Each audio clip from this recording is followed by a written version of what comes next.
Gaude EH Bilduko legebiltzarkide talde bat, gure elkartasuna adierazteko Kandiko langileei, eta ez bakarrik gure elkartasuna, baizik eta gure konpromisoa lan egiteko, elkarlanean beraiekin ere lan egiteko, nolabait beraien egoera konponbidean ipintzeko.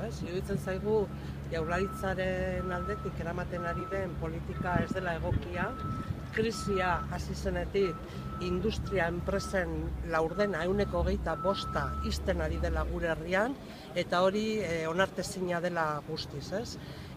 Gainera, egunetik egunera entzuten ditugu enplegu planak daudela abian gobernuko arduradun desberdinen aldetik, eta hori esan da, ondoren ikusten ari garena da errealitate gordina. Gaur hemen ikusten ari garen errealitate gordina. Langileak, 100 langile kalean gelditzen ari direla berriro ere azken asteetan.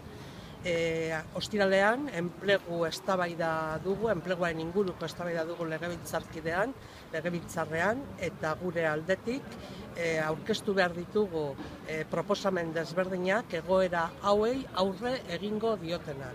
Iruditzen zaigu gure herriak sare industrial garrantzitsu bat izan duela eta izan behar duela, eta krisitik ateratzeko industria sendo batekin atera behar garela, eta horrek eskatzen duela laguntzak eta bidegarritasunak ikustea eta bereziki konpromisoa instituzioen aldetik.